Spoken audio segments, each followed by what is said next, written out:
થઈ ગયા છે એટલે તે શોધમાં છે.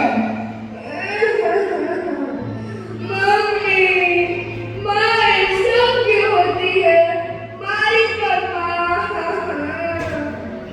ડોક્ટર સાહેબ હમણાં એમનું ઈલાજ કરવા આવ્યા છે. जाओ जाओ सारू થઈ જશે એમને પણ દવા ગોળીનું શું?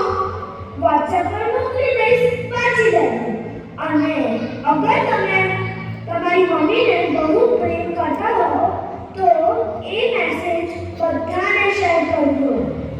પણ તેનો